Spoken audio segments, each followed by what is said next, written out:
নমস্কার বন্ধুরা, কেডিটি kitchen and ব্লগে তোমাদেরকে অনেক অনেক স্বাগত এবং অনেক অনেক ভালোবাসা জানিয়ে আমি আমার ভিডিওটা শুরু করতে চলেছি। আশা করি তোমাদের ভালোই লাগবে। আজকে আমি সম্পূর্ণ নিরামিষ দুধ পটলের একটা রেসিপি শেয়ার করব। তার জন্য দেখো, আমি পটলগুলো 300 গ্রাম পটল নিয়েছি। এখানে পটলগুলোর অর্ধেকটা খোসা ছাড়িয়ে আমি কেটে নিয়েছি এভাবে, আর মধ্যে জায়গাটাতে একটু এইভাবে কাট লাগিয়ে দিয়েছি। প্রথমে আমি এটার মধ্যে সামান্য একটু হলুদের গুঁড়ো অ্যাড করে দেব, তারপর দেব লবণ,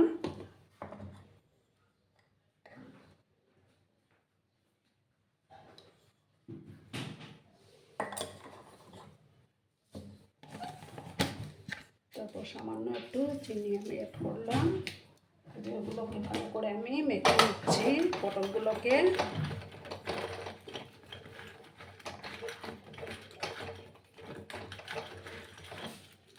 ভালো করে কিন্তু মেখে নিতে হবে, যাতে পটলের গায়ে হলুদ লবণটা ভালো করে লেগে যায়।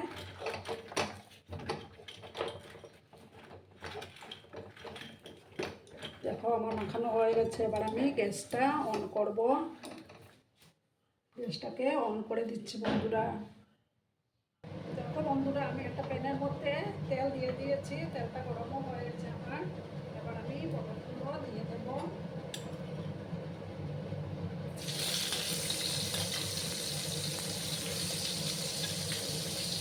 আমি এখানে 300 গ্রামের মতো পটল নিয়েছি।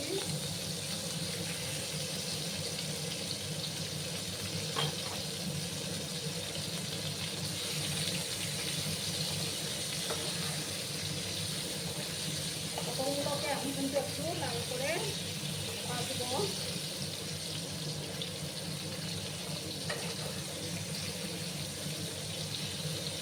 রাস্তাতে আমি মিডিয়ামে করে রেখেছি। আর এদিকে দেখো বন্ধুরা, আমি একটা মিক্সিং জার নিলাম। মিক্সিং জারের মধ্যে আমি একটু পরিমাণে আদা আর 2টা কাঁচা লঙ্কা নিলাম, আর নেব ওটার মধ্যে গোটা জিরে 1 চামচ।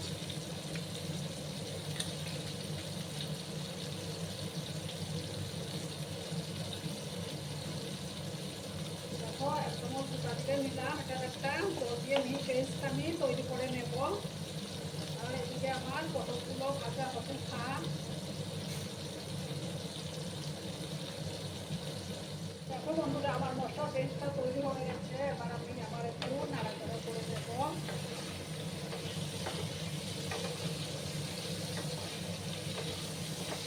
আর একটু সময় আমি পটলগুলোকে ভাজবো বন্ধুরা।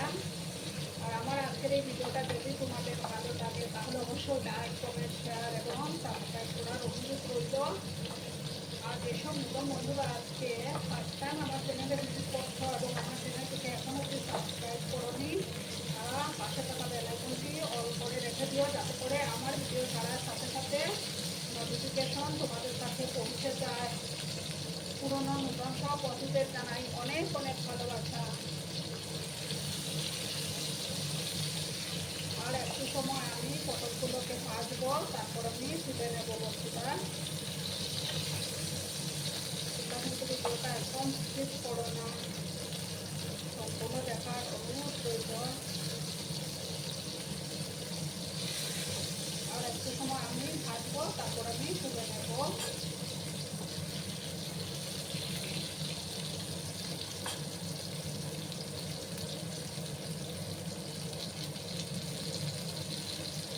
দেখো বন্ধুরা, আমি পটলগুলো তুলে নিয়েছি। এবার আমি আর একটু তেল দিলাম। তেলের মধ্যে দেব একটা তেজপাতা, একটা শুকনো লঙ্কা দিলাম, 2টো লবঙ্গ, 2টো ফাটানো এলাচ আর 1 দারচিনি আমি দিয়ে দিলাম।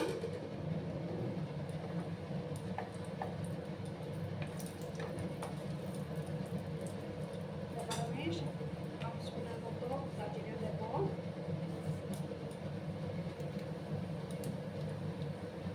ফোড়নটাকে একটু ভাজা ভাজা করে নেব 30 সেকেন্ডের মতো। এটা সুন্দর যখন ফ্লেভার বেরোতে শুরু করবে, তখন আমি যে মশলাটা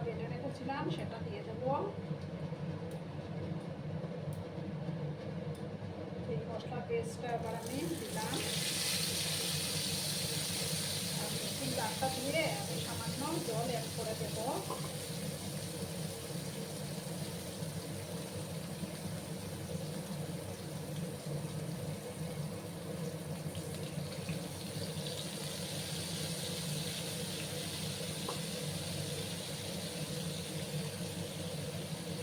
এবার আমি পরিমাণ মতো হলুদের গুঁড়োটা অ্যাড করে দিচ্ছি।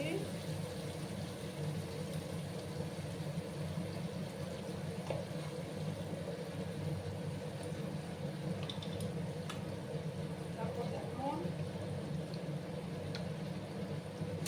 কাশ্মীরি লঙ্কা গুঁড়ো অ্যাড করলাম।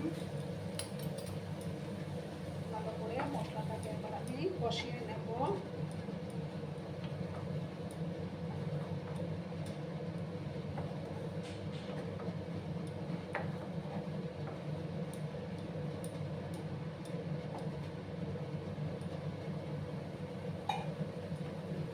দেখো পটলগুলো দিয়ে একসাথে মশলার সাথে ভালো করে কষিয়ে নেব, যাতে পটলের ভিতরে মশলাগুলো ঢুকে ভালো করে।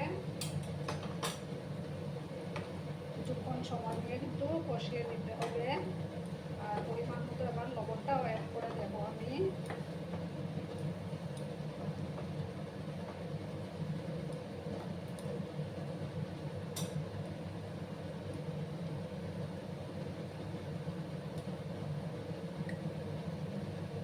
আমি পটল ভাজার সময় একটু লবণ দিয়েছিলাম, সেই বুঝে লবণটা দিয়ে দিতে হবে। গ্যাসের আঁচটাকে কমিয়ে আমি এটাকে ভালো করে কষিয়ে নেব। একটু সময় ঢাকা চাপা দিয়ে আমি রাখবো। ঠিক আছে বন্ধুরা? বন্ধুরা এবার আমি ঢাকাটা সরিয়ে দিলাম। দেখো মশলাটা থেকে তেল ছাড়তে শুরু করেছে। এবার আমি এটার মধ্যে দুধ দেবো।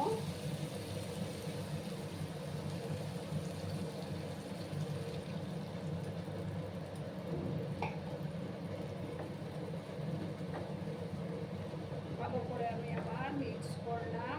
দেখো বন্ধুরা কালারটা কত সুন্দর এসছে। এবার আমি 3টা চেরা কাঁচা লঙ্কা দিয়ে দিলাম আর সামান্য একটু চিনি আমি অ্যাড করে দেব।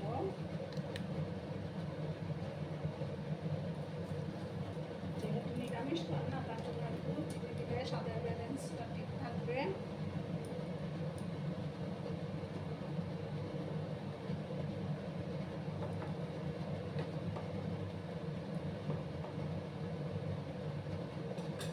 দেখো এবার বন্ধুরা মিডিয়ামে আঁচে রেখে আমি 5 মিনিটের মতো এটাকে রান্না করে নেব ঢাকা চাপা দিয়ে।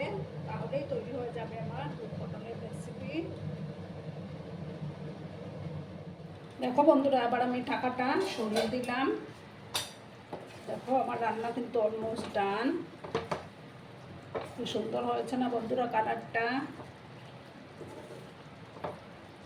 এবার আমি গ্যাসটা অফ করে দিচ্ছি। অফ করে 2 মিনিট আমি স্ট্যান্ডিং টাইমে রাখবো। তারপর আমি সার্ভ করে তোমাদেরকে দেখাচ্ছি বন্ধুরা। বন্ধুরা আমি সার্ভ করে দিয়েছি, কেমন হয়েছে অবশ্যই কমেন্ট করে বলো। কিন্তু তোমরা তোমাদের এই সুন্দর সুন্দর কমেন্টগুলো পড়তে আমার কিন্তু দারুণ লাগে। আর এতক্ষণ ধরে আমার ভিডিওটার সাথে পাশে থেকে আমাকে এতটা সাপোর্ট করার জন্য তোমাদেরকে আবারও জানাই অনেক অনেক ভালোবাসা এবং অনেক অনেক ধন্যবাদ। ততক্ষণে তোমরা সবাই খুব ভালো থেকো, সুস্থ থেকো, আনন্দে থেকো। আর আমার ভিডিওটার কোনো অংশ যদি তোমাদের একটুকু ভালো লাগে তাহলে অবশ্যই তোমাদের পরিবার পরিজনদের মাঝে শেয়ার করে দিও। ততক্ষণে খুব ভালো থেকো। ধন্যবাদ।